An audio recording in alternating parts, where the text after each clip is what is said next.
También hay que reconocer que surgen nuevas arenas, lo que los expertos llaman nuevos territorios. Les pongo 3 ejemplos de nuevas violencias o nuevas formas de conflicto violento. Un nuevo territorio es el espacio virtual.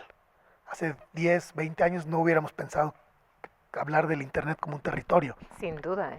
Entonces, hoy se libra una batalla de violencia verbal, violencia de discriminación, pero también violencias directas como el hackeo de bases de datos, el robo. Identidades. Pues sí, y hoy el tema más vigente es incluso el tema de la posverdad, la incapacidad de saber lo que es real y distinguir de lo que es real y de lo que no. La inteligencia artificial nos muestra ya videos de personas diciendo cosas con su voz o algo que parece su voz y no podemos saber si es verdad o mentira. Expressions presenta Historias detrás de las causas, el podcast del Foro de Donantes. En la conducción, Marilu Villalón y Ernesto Carrillo. Diálogos entre amigos, expertos en filantropía, compartiendo experiencias de vida. Juntos somos la suma de voluntades. Historias detrás de las causas. Bienvenidos, esto es Historias detrás de las causas, el podcast del Foro de Donantes. Marilu, ¿cómo estás? Muy bien, Ernesto, muchas gracias. Pues tenemos a un gran invitado, como siempre, en estas historias y hoy con un tema muy importante, Muy fuerte. importante. Vamos a ver qué tanto nos va a platicar hoy porque creo que es un tema que va a impactar. Sin duda es un tema muy importante, muy relevante, así es que quédense con nosotros. Pues, Carlos, yo te agradezco muchísimo que hayas aceptado acompañarnos el día de hoy. Él es Carlos Juárez, es el director del Instituto para la Economía y la Paz. Y bueno, pues sin duda un tema importante, un tema también novedoso, la paz vinculada a la economía, en fin. Carlos, platícanos, ¿qué hace el Instituto? Bien, pues muchas gracias por la invitación a ambos. Estoy muy contento de compartir con ustedes hoy. Sí es un tema crucial en nuestro país, en el mundo, en nuestras sociedades. Y yo trabajo para el Instituto para la Economía y la Paz, probablemente fuera de México más conocido como el Institute for Economics and Peace. Somos un centro de investigación con base en Sydney, Australia, y que llevamos 17 años promoviendo un cambio de paradigma acerca de la paz social, la paz en el mundo. Medimos la paz, le ponemos indicadores, lo cual es poco común. Normalmente la paz es algo más subjetivo, de opinión personal, etcétera. Acá tratamos de ser muy objetivos. Todos los estudios que hacemos están basados en evidencia y en datos. Y desde hace 17 años hacemos el índice de paz global. Quizás, no lo digo yo, lo dicen algunos expertos, quizás el referente en temas de paz a nivel global. Si alguien quiere entender cuáles son las principales violencias presentes en un país de una manera comparativa con otros, con el resto del mundo, a partir de algunos indicadores, 23 indicadores globales, y pues presentamos estos estudios. Hacemos también mediciones acerca de cuánto nos cuesta la violencia en el mundo y en México. Y como les comentaba fuera del aire, antes de la entrevista, llevamos 10 años elaborando un estudio exclusivamente para nuestro país, que es el Índice de Paz México. Oye, antes de pasar a esta pregunta que me parece muy importante, que nos platiques más del índice y del contexto mexicano, hablábamos antes de la entrevista de paz positiva, que es lo que manejan en el instituto. ¿Cómo es esto de paz positiva? Mira, si me dejas hacer antes una reflexión, lo que digamos, tú quieras, por favor, cuéntanos. Porque es necesario también comprender lo que pasa en el mundo y lo que pasa en México. Justo a partir de estos estudios hemos encontrado que en el mundo, en México, voy a hablar de México más específicamente, convergen y suceden un conjunto de violencias simultáneas, diversas. A veces pensamos en la violencia y nos imaginamos las armas potentes, los homicidios, las violencias más graves que conocemos como violencias directas. Pero en realidad hay un conjunto de violencias diversas que van en un rango muy amplio, desde la violencia criminal, como la que vemos en las noticias todos los días, hasta la violencia interpersonal, la violencia familiar, la violencia sexual, violencias de género, la violencia económica, incluso algunas formas de violencia muy poco percibidas, como la polarización política y la incapacidad de ponernos de acuerdo en contextos que nos polarizan. Todo este rango y este abanico de violencias los estudiamos y los presentamos en nuestros informes, y esto nos dice que entonces que las violencias son fenómenos complejos, o la violencia es un fenómeno muy complejo. Para atender estas violencias complejas, diversas, necesitamos respuestas que van desde la política pública, políticas educativas, transformar las relaciones interpersonales e incluso cuestionar algunas formas de la cultura que nos hacen violentos. Entonces, respondiendo a la pregunta, la paz positiva se plantea como una paz, un conjunto de factores que transforman a la sociedad, a sus instituciones y a las personas y nos permiten convivir de maneras más armónicas, favoreciendo el desarrollo de las personas y el bienestar colectivo. Sí, mi pregunta va como en relación a, es que yo escucho paz y me parece que el concepto de paz ya conlleva como algo positivo. ¿Por qué enfatizarlo y diferenciarlo de paz a paz solita a paz positiva? Sí. Hay algún sentido, supongo. Incluso el término de paz positiva contrasta con otro término que es la paz negativa. Eso va a ser todavía más paradójico. ¿En dónde existe la paz negativa? Mira, el padre de los estudios de paz y conflicto, que es Johan Galtung, un sociólogo noruego, plantea estos dos conceptos. Paz negativa entendida como la ausencia de violencia directa. La paz negativa podríamos pensar que es más como la seguridad pública, por ejemplo. Cuando no hay crimen, cuando no hay homicidios, cuando no hay golpes, cuando hay una ausencia de violencia, tenemos una paz negativa. Pero también hemos encontrado que no basta con definir la paz a partir de lo que no queremos o de lo que no es. Cuando nombramos lo que sí es la paz, y por eso es que el término positivo se refiere no a optimismo ni a mirar el lado bonito de las cosas, sino que decimos positiva porque afirma lo que sí queremos, más desde una mirada, por ejemplo, del derecho positivo. Cuando decimos lo que sí queremos, estamos hablando de la paz positiva. ¿Qué es lo que entendemos por paz positiva? ¿Cuáles son los factores que impulsan esta paz? También se le puede llamar paz compleja, paz sostenible, paz de largo plazo, paz multidimensional. Pues muy interesante reflexión, ¿eh? Yo jamás me hubiera puesto, o sea, no hubiera considerado que hay una paz negativa y una paz positiva. Así que pues muchas gracias por clarificarnos. La población, no nada más en México, la población en general, ¿consideras que en la actualidad percibe que hay menos paz que años atrás, aun cuando hemos pasado, la historia del mundo ha pasado por muchas guerras? Yo lo veo así y siento que esa es la percepción, pero no sé si es por la facilidad de las comunicaciones o qué está pasando o si realmente hay más violencia actualmente.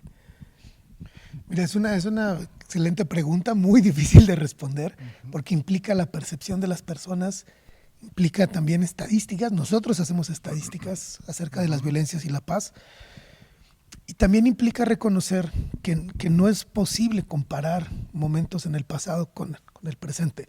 Te pongo un ejemplo, hacemos mediciones de larga data en el instituto y los indicadores muestran que los contextos son más pacíficos hoy de lo que eran hace 10, 50, incluso 100 años.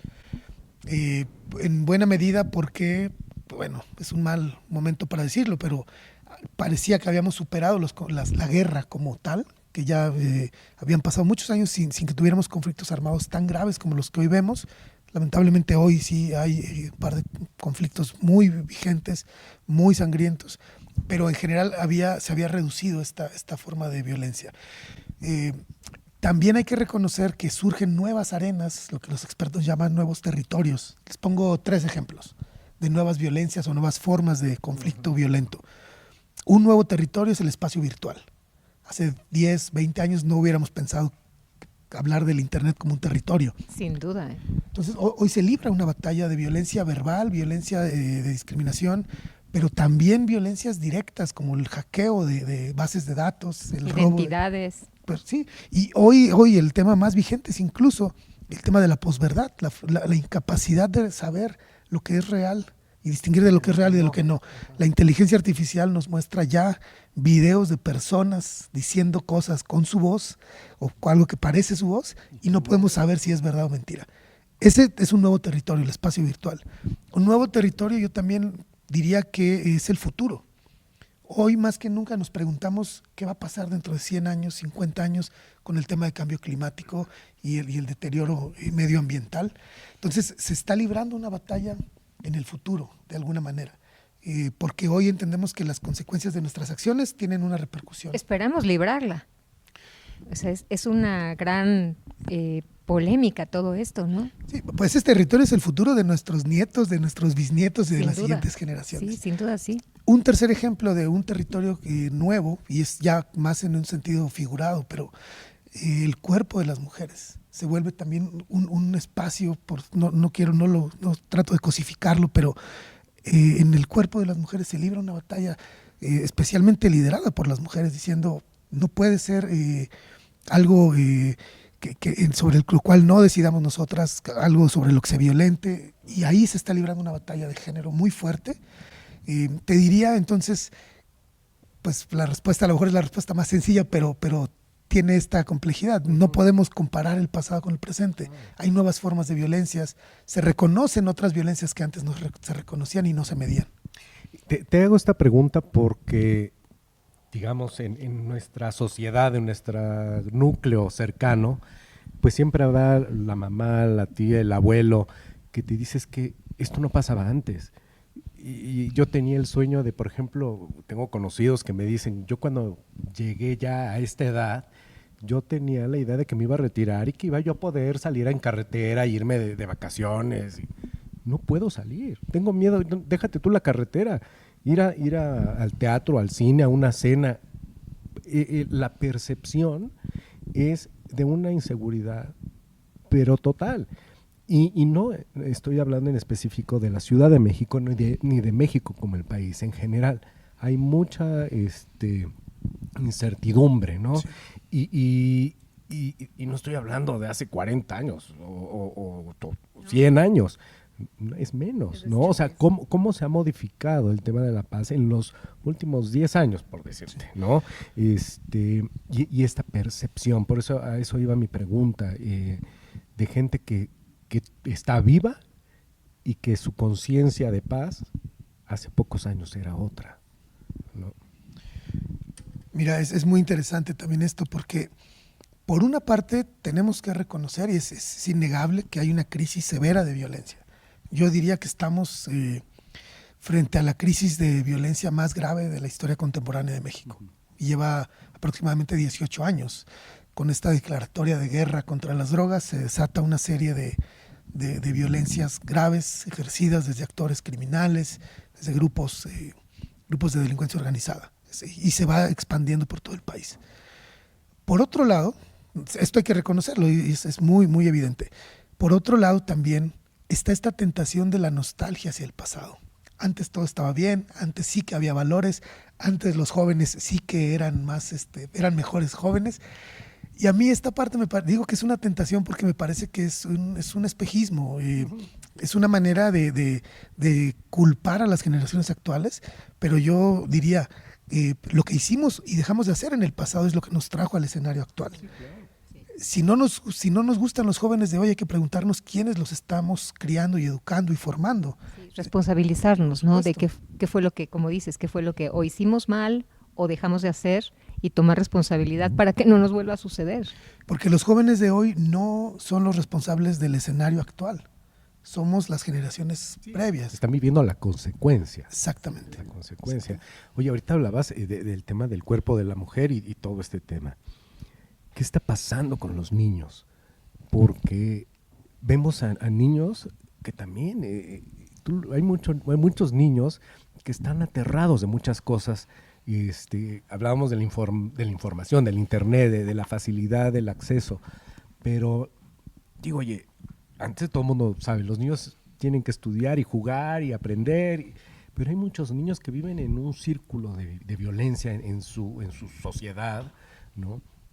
Que es terrible. Y que el acceso a la violencia ahora es muy fácil y muy inmediato, ¿no? Yo tenía un profesor en la universidad, en la maestría, que nos decía, es que esto también pasaba antes, solo que no lo sabíamos. Ahora lo sabemos por los medios de comunicación y la inmediatez. Pero ahorita que hablábamos y que nos contabas esto del índice y lo que está sucediendo en México y en el mundo, me parece que ahora, además de que se sabe con más rapidez por los medios de comunicación e internet, también hay realidades como estos nuevos actores que antes no había, o no había de una forma tan participativa, no participativa positivamente sin duda, pero sí como muy presentes en el escenario y con mucha fuerza, ¿no? Además del Internet, que hace que esto pueda ser muy fácil conseguir pues cosas que igual y en el pasado no era tan fácil para los niños porque había más control, en fin, ¿no? ¿Cómo esto influye en esto que nos comentabas del el índice mexicano y en estos, pues en este contexto que ustedes sin duda analizan? Mira, yo quiero decir que en mi opinión las grandes víctimas de este contexto de violencia son los niños, las niñas, los adolescentes, las juventudes y las infancias, porque son quienes no tienen hoy la responsabilidad de construir sociedad. Nosotros estamos supuestamente cuidándolos, educándolos, criándolos. Tendríamos que generarles contextos y entornos mucho más seguros, mucho más sanos, y sin embargo no lo estamos logrando. Tampoco me gusta, y lo voy a decir también, no me gusta este discurso, esta narrativa de que ya no hay valores o de que las respuestas son los valores, porque parece que se culpa a las familias. Pero ¿qué pasa en un hogar donde hay una madre soltera que trabaja 12, 14 horas al día? ¿Qué responsabilidad llevan, por ejemplo, los entornos familiares? ¿Qué responsabilidad llevan las empresas? Los empleadores que le niegan derechos laborales a algún buen sector de la población, a los más vulnerables, por cierto, que extienden los horarios, que no dejan espacios para la convivencia, para la crianza, para la salud psicoemocional de los niños y sus familias. Insisto, tenemos que mirar el sistema completo, una serie de interacciones con el modelo económico, con el modelo educativo, con la falla de los gobiernos y su incapacidad para generar entornos seguros y oportunidades de desarrollo óptimo. Por eso insisto en esta paz que se presenta más como un conjunto de factores, un conjunto de condiciones que permiten que las personas prosperen, que las personas vivan con una salud más integral. Carlos, platícanos por favor un poco de los pilares para la paz, porque yo recuerdo que en algún momento en el foro de donantes tuvimos un ejercicio contigo y hicimos pues hasta ejercicio por regiones de pilares, pero nos podrías decir, creo que son 5, ¿no? 8. 8, perdón. Sí, casi, por un pelito. Mira, entendemos la paz positiva, este concepto que ya explicaba, como la resiliencia de una comunidad o de un país. Es decir, la capacidad de sobreponerse a una crisis, a un desafío. Te pongo un ejemplo. ¿Por qué en algunos países, pensemos en Japón, viene un terremoto terrible, derrumba construcciones, edificios, casas, hay mucho daño, y se reponen pronto y reconstruyen en 6 meses? Y los edificios nuevos que ya reconstruyeron no son igual de fuertes que los anteriores, son mucho mejor diseñados, la sociedad reaccionó más rápido. Es decir, este país se volvió más fuerte después de la tragedia, y esto es resiliencia social. Otros países, pensemos en nuestro país, en México, lamentablemente tenemos un terremoto, se caen las construcciones porque hay corrupción, por ejemplo, malas construcciones, y me pregunto si primero tardamos muchísimo en reconstruir, a veces no aprendemos las lecciones, no necesariamente tenemos ya mejores gobiernos, mejores decisiones, y esto nos deja en una vulnerabilidad muy grave. La pregunta que nos hicimos nosotros en el instituto es: ¿qué características tienen entonces las sociedades más resilientes, más capaces de reponerse de estas crisis? Puede ser un desastre natural, una crisis económica, violencia criminal como la que vemos en otros países, en países latinoamericanos, o incluso la pandemia, una pandemia. ¿Qué características tienen las sociedades que se reponen mejor? Y encontramos que son 8 factores a nivel global que dan esta respuesta. Estos 8 factores son la calidad de los gobiernos que funcionan bien, no digamos extraordinariamente, solamente bien, que proveen servicios básicos, reducir las desigualdades. Hemos encontrado que no es la pobreza, sino la desigualdad, lo que va generando agravios sociales, violencias, carencias en algunos sectores, y hay que atender, hay que reducir las brechas de desigualdad. Vivimos en un país muy desigual. La libertad de expresión, no solo que las personas tengamos acceso a medios de comunicación, celulares, conectividad, etcétera, sino que los medios de comunicación puedan hacer libremente su trabajo para denunciar corrupciones, denunciar ineficacias. Tenemos también el papel del sector privado como un pilar clave en la construcción de la paz. Juegan un papel importante en la economía y sus actores, los derechos humanos, el tejido social. la forma en que las personas en una comunidad desarrollan relaciones de confianza, colaboran, resuelven sus problemas, que un pilar que se llama, un pilar, se me fue el nombre ahorita, disculpa, pero tiene que ver con las personas teniendo acceso a salud, altos niveles de capital humano, o el bienestar de las personas, acceso a salud, educación, que todas las personas tengan lo mínimo indispensable para vivir con dignidad. Y decimos mínimo, pero decimos dignamente. La filósofa española Adela Cortina habla de una ética de mínimos, que nadie se quede sin menos de lo indispensable. Reducir la corrupción es un pilar importante también. La corrupción tiene efectos nocivos, graves. Más allá de lo obvio que son las ineficiencias, la corrupción nos vuelve individualistas, egoístas, nos fragmenta como sociedad y nos dice que cada quien está por su cuenta y que nadie puede colaborar porque nos vuelve desconfiados. Estos 8 factores, ya los dije así un poco a la carrera, pero estos 8 factores se van interconectando y construyen un sistema o generan un sistema de factores que se interrelacionan y como resultado dan esta resiliencia social de la que ya hablaba. Híjole, pues, nada más de escuchar esto, pues no, ya con razón. ¿Cómo lo rompemos, verdad? Sí, no, pues ahora entendemos tantas cosas y es terrible. Es que nos dejas ahora sí que con una cantidad de información para procesar y entender, y nos queda claro por qué estamos de verdad en un momento tan complicado, no solamente en México, en muchos de nuestros países latinoamericanos, por ejemplo, donde actualmente el tema de la violencia, ¿cómo está? Sí. ¿Cómo está? Quiero que nos platiques cómo ha venido, por ejemplo, el narcotráfico a tomar las riendas. Ahorita nos platicabas de este momento en la historia de México reciente, cuando se toma la decisión de combatir el narcotráfico y lo que ha sucedido al momento y cómo estamos en un instante en sus manos, jóvenes escuchando estas canciones con estas letras que incitan a la violencia, pero que traen este coraje, ¿no? ¿Qué está pasando? Porque es una locura. Mira, dices muy bien, es mucho, todos estos factores son muchos, es todo a la vez. Es que es todo, sí. Pero solamente quiero aclarar que esto no es una salida fácil de decir, bueno, la paz es todo, ¿no? Y que al mismo tiempo sea nada. No, en realidad cuando complejizamos el análisis de la paz y sus factores, lo que queremos decir es, todos estamos involucrados ahí, cada actor, cada sector social tiene un papel indispensable que jugar en la construcción de la paz.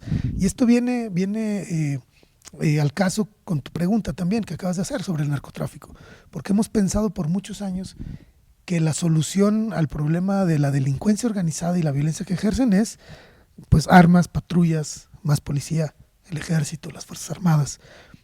Y aunque esto es importante por un tema de seguridad pública, no es esa la solución, la única solución. A la par de estos esfuerzos de seguridad pública, tienen que venir también una serie de respuestas del Estado mexicano para garantizar la seguridad, que tienen que ver con el sector de justicia, tienen que ver con las leyes, tienen que ver con la economía, por supuesto, tiene que ver con la captura de las instituciones y estos vínculos entre actores políticos, actores criminales y actores económicos. Lo estamos viendo cada vez más en el país. A veces ya es difícil distinguir de los 3 actores porque son el mismo actor. Totalmente. Entonces, creo que de entrada tenemos que reconocer que el Estado ha perdido capacidad para mantener el control de algunos territorios y hoy hay grupos criminales que administran el territorio, imparten justicia, generan economías, incluso resuelven disputas o conflictos entre las comunidades, cuando ese es el papel y el rol central del Estado mexicano. Claro. Tendríamos que recuperar ese control del territorio para poder garantizar ciertas condiciones. Es que precisamente el nombre de delincuencia organizada, ¿no? Los que no estamos organizados y que tendríamos que estar para resolver todo esto y retomar el control. Mira, y si me permites agregar esto, hemos visto ya en las últimas décadas cómo los grupos de delincuencia organizada operan transnacionalmente. requiere de un análisis global entre países, en rutas intercontinentales. Mientras vemos que esto sucede del lado de los criminales, del lado de los gobiernos, seguimos viendo las limitaciones de jurisdicciones, de fronteras, parecen problemas aislados entre países, ¿no? Ahora vemos un poco más de colaboración entre México y Estados Unidos, por ejemplo, con un problema común, pero pues vamos ya tarde, ¿no? Los grupos criminales llevan muchos años operando de manera internacional. Híjole, yo te escucho, Carlos, y intento así como vislumbrar cuál es la salida, ¿no? Además de la resiliencia que comentas, pero ¿cómo podemos, o sea, cómo vislumbran ustedes que puede ser un escenario posible en el que podamos romper con esta inercia, creo, ¿no? Que es como todo está tan concatenado, sí, que de pronto pareciera un escenario casi que fatal, ¿no? Así. ¿Cómo podemos hacer para romperlo? Aunque sea un escenario utópico, ¿no? Sí. Sí, por favor. Mira, sí, esa es una buena pregunta. ¿Cuál es la salida? ¿Cuál es la solución? Yo diría que hay muchas salidas y que son muchas soluciones. Es decir, necesitamos que sucedan muchas cosas al mismo tiempo desde diferentes lugares. Se tiene que, por ejemplo, cambiar la lógica del modelo económico que ha puesto las utilidades en el centro y no a las personas. Incluso si las empresas que buscan un fin económico, por supuesto, tienen que reconocer que no pueden prosperar en una sociedad fallida o en una sociedad violenta. Las empresas también quiebran cuando esto sucede. Se tiene que garantizar, por ejemplo, la convivencia familiar, el cuidado de los hijos, por esto que ya mencionabas. Tienen que cambiar también la relación de los ciudadanos con sus gobiernos para exigirles que cumplan con sus obligaciones y responsabilidades. Hoy no se rinden cuentas de esta estrategia de seguridad ni a nivel nacional ni a nivel local. Se tiene que fortalecer a las autoridades locales. Creo que el eslabón más frágil y más débil está en los gobiernos municipales. Sin embargo, sabemos que ahí es donde está la respuesta más grande o más importante, por ser la entidad de gobierno o el orden de gobierno más cercano a la gente y que está en el centro del territorio, digamos. Se tiene que transformar también la cultura, por supuesto. Hemos vivido en una cultura machista que promueve la violencia, que promueve la fuerza. Los hombres hemos aprendido a ser hombres de cierta manera. Las mujeres también han interiorizado una serie de violencias. Esto se tiene que visibilizar, se tiene que hablar. Tenemos que hablar entre hombres, cómo vivimos las masculinidades, cómo transformar la forma en que nos relacionamos, la cultura. El modelo educativo tiene que dar respuestas también. Si un sistema educativo a nivel nacional es la respuesta a los problemas de una sociedad, pues tendría que empezar a ver cuál es el problema y cuáles son los problemas principales de la sociedad para generar respuestas desde ahí. Un ejemplo, y concluyo nada más esta intervención. Desde los últimos años, 10, 15 años, las encuestas dicen que lo que a los mexicanos nos preocupa es la violencia o la inseguridad, la economía y la corrupción. Son los 3 grandes problemas que se ubican en México. Pues hoy en México no tenemos expertos en corrupción o en ética pública, ni siquiera tenemos un término contrario a la corrupción, le llamamos anticorrupción, por ejemplo. No tenemos expertos en violencia y paz, por ejemplo, no tenemos violentólogos, pero llevamos 18 años de una crisis muy severa, ya tendríamos maestrías, doctorados, personas que estudiaron a profundidad los fenómenos. Y vuelvo al tema del Instituto para la Economía y la Paz, por eso es importante medir la paz, entender la paz, reconocer y estudiar los factores y los diferentes fenómenos que estamos viviendo para poder dar respuestas claras desde la sociedad, desde los gobiernos, desde otros sectores. ¿Ustedes tienen vinculación con los gobiernos? Porque bueno, esto que comentas, ustedes son expertos en eso. ¿Hay alguna vinculación que se haga o alguna cooperación interinstitucional, internacional, transfrontera que pueda permitir que esto avance? Sí, pues obviamente hacemos un gran esfuerzo por llegar a los lugares donde se toman las decisiones. En el sector público también presentamos estos estudios en diferentes comisiones de los congresos estatales, en el Congreso a nivel nacional. Acercamos nuestros informes, nuestros hallazgos, nuestras recomendaciones a quienes toman decisiones. Y no significa que tengan que hacer lo que nosotros sugerimos, pero sí tomarlo en cuenta y sí mirar a la evidencia, mirar los datos y tomar decisiones mucho mejor informadas. ¿Y sí se da? ¿Sí han tenido una buena respuesta? No la que quisiéramos, la verdad. Lo que decimos es que quisiéramos ver políticas públicas robustas, articuladas, que se puedan medir, tener objetivos muy claros. Y parece mentira, pero llevamos 3 sexenios y nadie ha dicho el objetivo este año es reducir un 1%, un 10% los homicidios, los secuestros, las desapariciones. No sé, o sea, que la política pública por definición tiene que ser medible, tiene que plantear una estrategia clara, basada en evidencia y en datos, y eso no lo hemos visto en mucho tiempo. Ahora que mencionas esto, ustedes cuando hacen estas mediciones, ¿qué tan bien aceptadas son estos resultados que ustedes presentan? Porque ya me imagino, digo, con el discurso que tenemos actualmente, pues lo que ustedes presentan seguramente no es nada bien recibido. Siempre hay una tentación de descalificar el resultado, ¿no? o de, como se dice coloquialmente, de desacreditar al mensajero, ¿no? O al vocero. Uh-huh. Nosotros justo pensando en esto y como una estrategia de comunicación, tomamos solamente datos oficiales. Estos datos que pueden encontrar en el índice de paz se pueden descargar de manera gratuita. Son datos oficiales que son entregados por los gobiernos estatales a nivel central al Secretariado Ejecutivo del Sistema Nacional de Seguridad Pública, que se publican también las encuestas del INEGI. Son datos, digamos, la fuente es oficial. Ajá. Y esto hace menos, eso hace más difícil que se descalifique el estudio. Es un estudio muy objetivo, la metodología es transparente, es muy clara, es muy precisa y pues bueno, siempre está esa tentación, pero cuando no les va bien a los gobiernos estatales o al gobierno federal, pues sí hay una crítica a veces, pero en general, precisamente por la metodología tan clara, transparente y objetiva, en general se reciben los resultados con poca controversia. Uh-huh. Pero sí machan estos resultados de lo que ustedes tienen contra los resultados oficiales.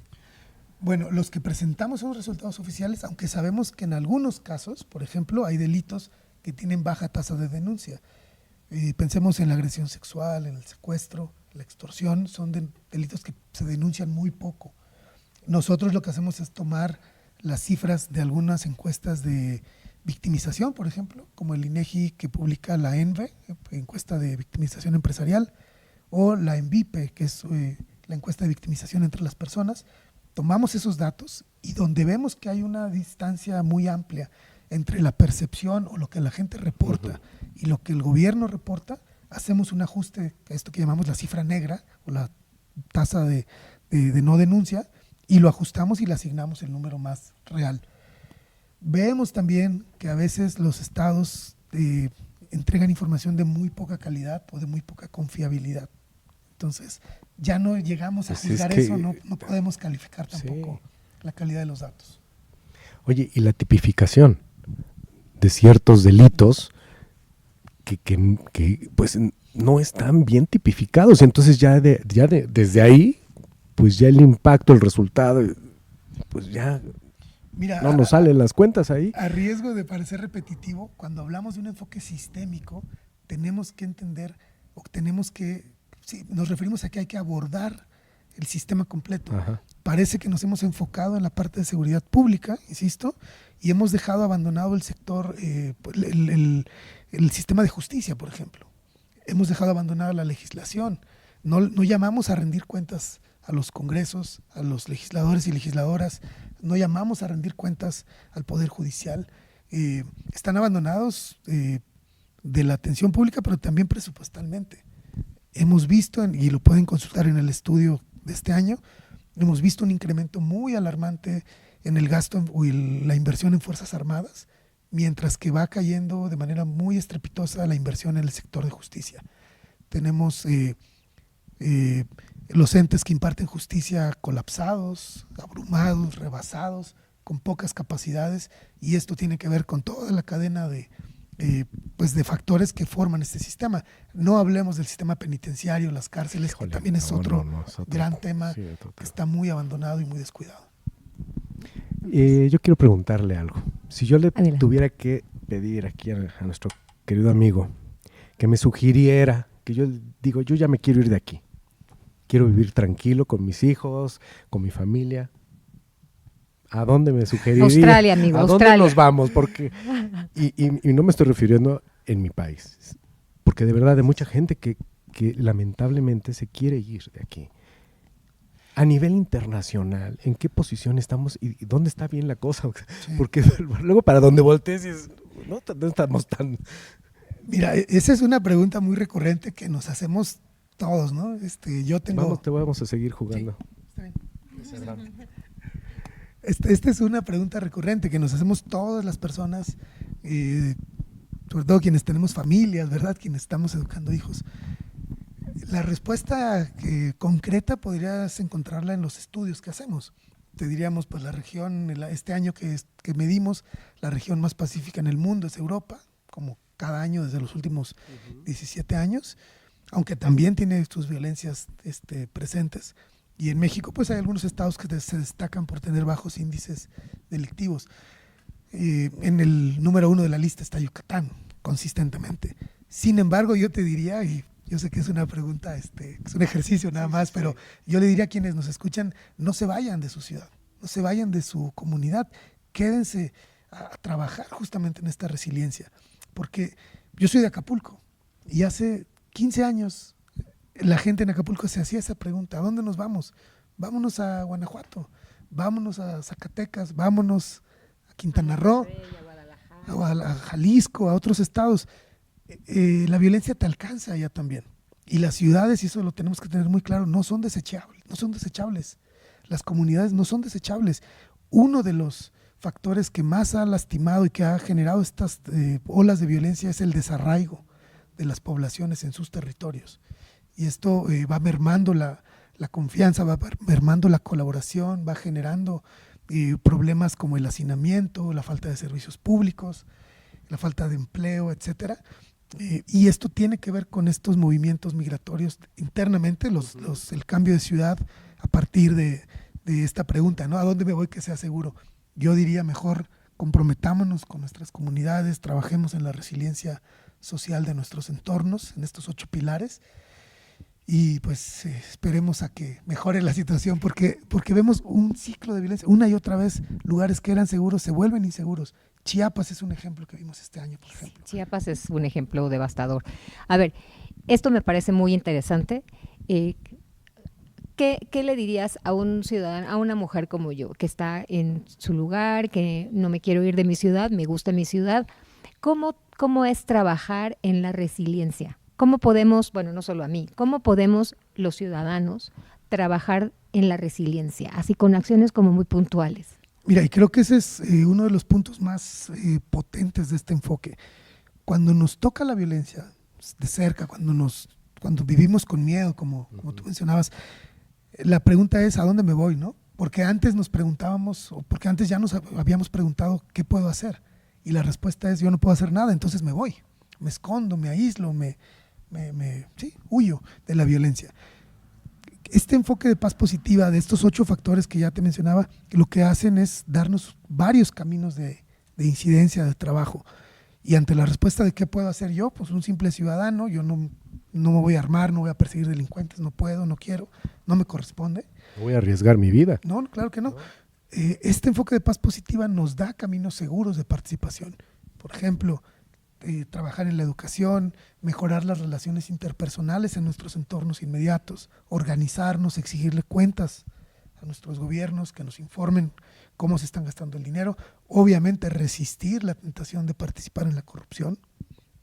Muchos de nuestras corporaciones policíacas están vulneradas por la corrupción, están cooptadas, están amenazadas, pero los primeros indicios de corrupción sucedían entre la interacción ciudadano-policía, ciudadano-agente de tránsito. Vamos a transformar eso también, vamos a mejorar la forma en que nos relacionamos en las familias, con nuestros hijos. Y si me permites, un punto que hoy es central, estamos ya llevamos varios meses en procesos electorales, aunque no se les llame como tal y se usen varios eufemismos para esconder las campañas. Uno de los problemas a nivel global, y que México también lo tiene, es la polarización política. Hoy en nuestro país somos capaces de pelearnos con nuestra familia, con nuestros amigos, a partir de un tema partidista, un tema político, y esta polarización es alimentada desde los discursos políticos todos los días. Sí. Por parte de las autoridades, por parte de los partidos de oposición también, desde los medios de comunicación de cualquier ideología, de cualquier partido, cualquier visión de país, desde los sectores privados también, en las familias. Es decir, si yo pudiera recomendar algo hoy es que trabajemos en nuestra capacidad de dialogar, ponernos de acuerdo, interactuar, reconocer que podemos pensar distinto y no tenemos que pelear. Oye, siempre se ha dicho de no hablemos de fútbol, de religión y de política en la mesa, pero ahora ya no es nada más no hablemos, es que de verdad vienen unos problemones familiares en las mesas, como dices, terribles. La gente está muy irritada, sean jóvenes, sean adultos mayores. La sociedad está irritadísima, no puedes estar en la calle porque, bueno, antes en el coche, si alguien se te cerraba, pues le tocabas el claxon o ahí le hacías alguna seña o algo, le decías, ahora te sacan la pistola. Y no nada más le enseñan ahí el arma, se está disparando la gente, ¿no?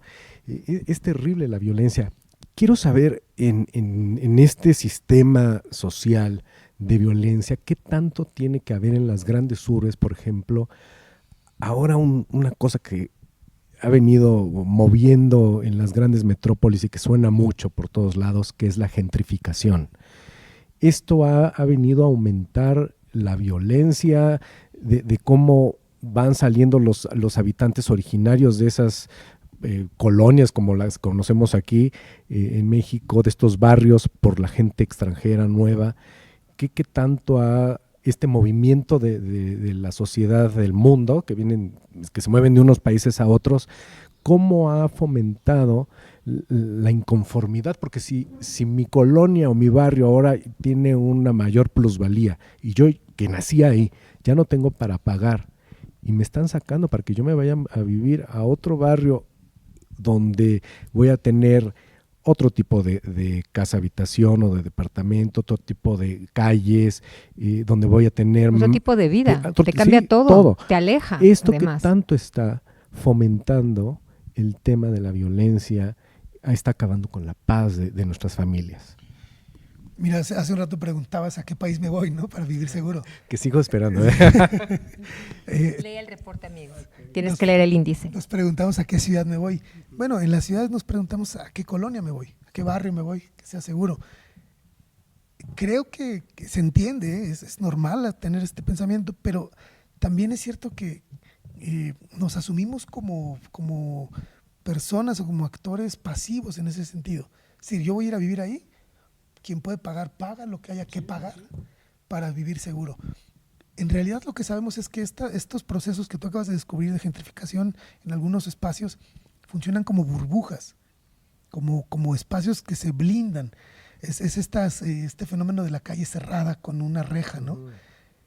Esa es como la reacción natural desde el miedo. Nos aislamos, nos encerramos, nos dividimos. En la realidad y a partir de los estudios que hacemos hemos encontrado que es exactamente lo contrario a lo que queremos y a lo que necesitamos. Lo que necesitamos son comunidades que se toquen, que se acerquen, que convivan, que se encuentren en el espacio público. Decimos que tenemos que imaginar un futuro colectivo, un futuro para todos y para todas, pero para poder imaginar ese futuro juntos necesitamos convivir, tener experiencias compartidas. Dice Sigmund Bauman, un sociólogo, Bauman dice, necesitamos tener experiencias compartidas para poder soñar un futuro juntos. El problema es que estas experiencias compartidas suceden naturalmente en el espacio público, no en las calles amuralladas, ni en los espacios privados como los centros comerciales, porque ahí no somos iguales. Para tener experiencias compartidas necesitamos encontrarnos en lugares donde somos iguales, donde nos duele lo mismo, donde nos preocupa lo mismo, donde convivimos horizontalmente, y ese lugar es el espacio público. Uno de los problemas es que hoy todas las tendencias globales y en el país nos llevan al aislamiento. Queremos, les pongo un ejemplo, vivir en la zona más exclusiva. Entre más filtros de seguridad tenga, quiere decir que más éxito y más ha logrado bienestar esa familia o esa persona. queremos vestir ropa exclusiva, que casi nadie puede tener, o comer en un restaurante muy exclusivo. Hoy lo exclusivo se ha vuelto como un adjetivo favorable o positivo, cuando en realidad el origen de este término es la exclusión. Se quedan afuera todos y yo me quedo dentro. Solo con los que se parecen a mí, solo con los que piensan como yo, solo con los que viven exactamente como yo. Los demás quedan fuera. Este fenómeno de excluir va generando estas gentrificaciones, estas burbujas que nos hacen no mirar las realidades y pensar y solamente hablar con las personas que son iguales, entre comillas, a nosotros. Y esto es exactamente lo contrario a los procesos de tejido social, de comunidad, de encuentro, de un problema común, y vamos generando estos aislamientos. No funcionan, en el corto plazo cumplen con su objetivo, pero en el largo plazo hemos visto no funcionan, no van generando más violencia. Yo te escucho y me acuerdo de hace poco estuve en una comunidad en Chiapas que la verdad me pareció maravillosa porque es una comunidad que sí tiene pues ciertos rasgos de pobreza. Ellos viven en una cañada y son aproximadamente 15 familias. Es difícil poder subir a la carretera, hacen muchas horas, entonces digamos que tienen como su autoconsumo, ¿no? Pero lo maravilloso de esta comunidad es que tienen una red muy fuerte. Yo me preguntaba, ¿por qué están tan felices? Y de pronto aquí en las ciudades pareciera que, a pesar de que tenemos todo, ¿no? Como todos los servicios, esta exclusividad, pues yo siento que muchas personas no son tan felices. Entonces yo veía estas comunidades y decía, claro, es que para mí la respuesta en ese momento que encontré es la red que ellos tienen, este tejido social tan fuerte y tan colaborativo. Todos estaban contentos. Entonces regreso a mi realidad en esta ciudad y digo, es que esta ciudad nos va aislando y nos vamos aislando dentro de ella, ¿no? Sí. Entonces, en estas realidades qué importante esto que nos comentas, de cómo es necesario que esta resiliencia tiene que llevar sí o sí este elemento de tejer redes, ¿no? De tejer redes de que nos contribuyan. Y tejer relaciones humanas. Exacto. Mira, el ejemplo más claro para mí es la pandemia. Las personas que mejor sortearon la pandemia fueron aquellas que tenían una red de acompañamiento de personas.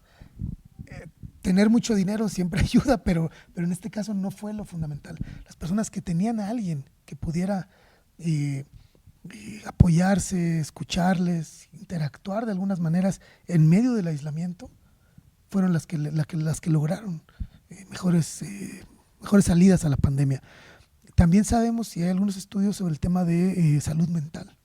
Quienes tienen mejores niveles de salud mental, incluso con alguna propensión genética a la depresión o algunas otras enfermedades, cuando tienen un entorno de convivencia con otras personas, no aisladas, no con empleados o gente de servicio, digamos, para decirlo muy claro, sino con relaciones humanas significativas de afecto, de amistad, de apoyo, de intercambio, estas personas suelen tener mejores elementos para ser resilientes como personas y eventualmente también esas comunidades son más fuertes. Y has tocado algo muy importante, ¿no? Ser resiliente como persona, y ahí también creo que algo muy importante es cómo podemos ser socialmente mejores, contribuir mejor a nuestra comunidad, pues también hay que tener este foco de cómo puedo yo trabajar conmigo para estar también en paz, ¿no? Esta paz me parece que también viene desde lo individual hacia lo colectivo, ¿no? Y viceversa. Decimos que la paz se construye en primera persona. Esto significa,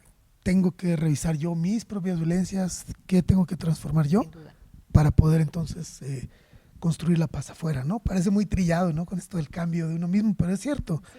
Las instituciones también, antes de pensar en una institución que construye paz, pensemos en un gobierno, en una fundación, en una empresa, en una asociación, se tiene que preguntar institucionalmente qué violencias cometo yo como institución al interior de mi empresa, de mi organización, transformarlas, cambiarlas y entonces hablar de la paz hacia afuera. Es asumir, ¿no? Asumir la responsabilidad que que a cada uno nos compete. Qué interesante. Yo sé que no eres vidente ni nada de estas cosas que ahora se usan mucho, pero estamos los mexicanos, este año es muy importante para nosotros. de acuerdo al trabajo que ustedes realizan, que es fundamental para entender la situación de nuestro país, ¿qué tenemos y cómo tenemos que trabajar estos próximos meses para lo que se viene y que va a marcar el destino de los próximos años de nuestra nación? Al principio de esta conversación nos mencionabas que estamos en un momento muy complicado como no se había visto en la época, digamos, moderna de México, y nos tiene realmente muy preocupados el cambio que venga, sea de un color o sea de otro. ¿Qué ves en esta bola de cristal que ustedes tienen para México y los mexicanos? Bueno, evidentemente no puedo decir qué viene, no lo sé. Sí. Pero algo que sí hemos visto y que a mí ya me queda claro es que las respuestas no pueden venir exclusivamente de los gobiernos, ni siquiera de los actores políticos. Hemos insistido desde nuestros estudios, desde las reflexiones que promovemos, hemos insistido en la necesidad de construir agendas, de definir prioridades, estrategias, pero estas agendas no pueden estar en manos de los políticos. Los políticos obedecen a intereses partidistas, electorales, de poder, de sus propios privilegios. Estas agendas tienen que estar en manos de otros actores más permanentes en las comunidades. Claro, no podemos negarle también la responsabilidad a los gobiernos, al Estado mexicano, eso es muy claro, pero sí hay mucho que se puede hacer desde el nivel ciudadano, desde el nivel organizativo. Hemos visto que hay algunos procesos y algunas formas que funcionan en el país. En el caso de lugares como Sinaloa, donde hay una violencia clara de delincuencia organizada, en Culiacán hay procesos organizativos importantes, en Michoacán hay experiencias muy destacables y en otros lugares del país suceden también, en Guadalajara, en Jalisco, en Guadalajara, en Nuevo León, en Guerrero hay otras formas de acuerdo a cada contexto. Lo que sabemos es que para atender o construir la paz, para atender las violencias y erradicarlas, se tienen que diseñar soluciones muy contextualizadas. Lo que sirve en Tijuana no necesariamente sirve en Tuxtla Gutiérrez porque son contextos distintos, y para que puedan ser contextualizados tienen que ser llevados por actores locales. Donde vemos que hay resultados positivos en materia de violencia y paz es donde lograron ponerse de acuerdo el sector privado, las organizaciones de sociedad civil, los medios de comunicación, autoridades locales, y aunque no se caigan bien, aunque no estén de acuerdo en la mayoría de las cosas, logran establecer acuerdos mínimos, agendas mínimas, colaboraciones que van alimentando la confianza y van revirtiendo todo este proceso del que ya hablábamos, ¿no? La desconfianza, la polarización, la corrupción, la captura de las instituciones, y vemos a los ciudadanos recuperando la rectoría o el control de sus gobiernos, de sus instituciones, y trabajando juntos con agendas mínimas. Tenemos una gran tarea. Se dice fácil, pero sí, se dice fácil. No, es que sí es, como dices, una gran tarea para los mexicanos.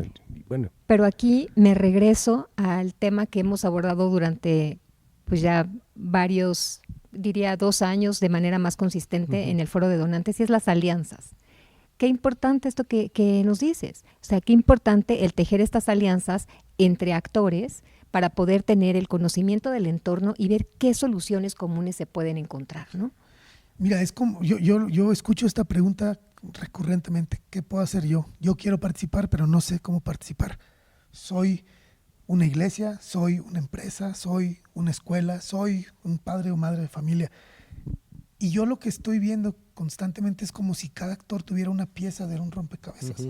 La pieza sola no significa nada, no se entiende, no sirve para nada.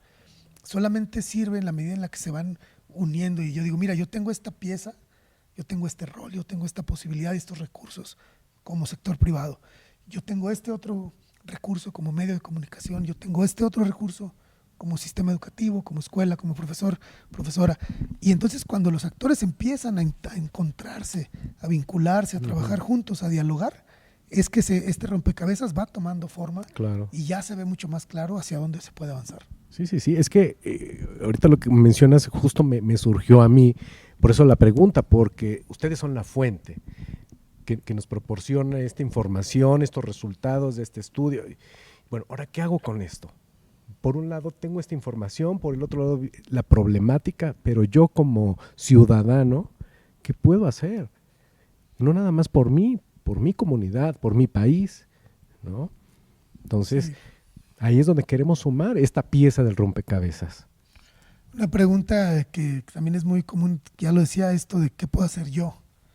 Y normalmente yo respondo a esta pregunta con otra pregunta.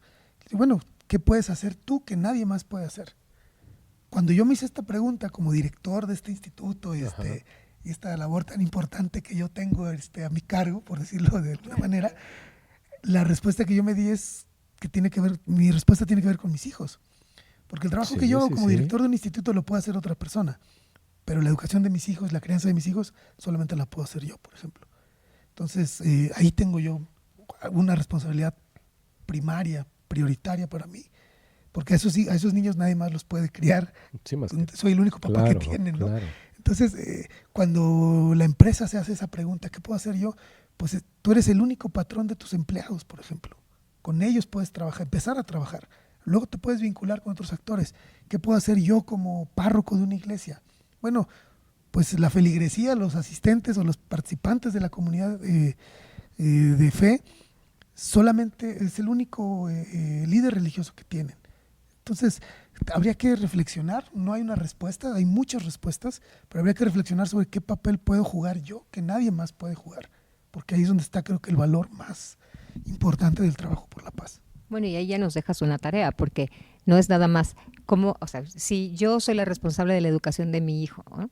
Pero también yo soy la amiga de mis amigos, soy colaboradora de esta institución, ¿no? ¿Cómo puedo yo, desde estas distintas posturas, ¿no? Desde estas distintas perspectivas que tengo como persona, cómo puedo hacer que estas aproximaciones puedan ser más contributivas, más amables, más resilientes, ¿no? Más humanas, más solidarias, más todo, fraternas, ¿no? Y entonces si cada uno nos situamos ante, bueno, yo soy el vecino, yo soy la mamá o la esposa, la amiga, ¿cómo puedo hacer que estas relaciones puedan ser más paz, contribuir a una paz positiva, ¿no? Sí, claro. Mira, cuando hablamos de cultura de paz, a mí me gusta más hablar de una cultura de cuidado, claro, donde cuidamos a los niños, cuidamos el entorno, nos cuidamos, me cuido, el autocuidado. Bueno, es que empezando ya, empezar de ahí, sí. Y las redes tienen esa característica, las redes de apoyo, ¿no? Que las redes de apoyo justamente son cuidarnos. Sí, cuido la naturaleza, cuido mi entorno, cuido mi ciudad, no la abandono en cuanto se vuelve insegura. Y a mí me hace más sentido porque creo que es mucho más cercano a la piel el cuidado, ¿no? Me quiere convencer de que no me vaya. No te vayas, amigo. Vas a quedar muy lejos. Sí, ¿verdad? Oye, de verdad, esto que mencionas de tus hijos, yo creo que es el punto central, el foco del cual hoy nos quedamos en esta conversación, porque ya de ahí va a surgir todo. Qué bendición que lo veas así, de esa manera, porque justo en estas conversaciones que tenemos en el podcast es con lo que nos queremos quedar.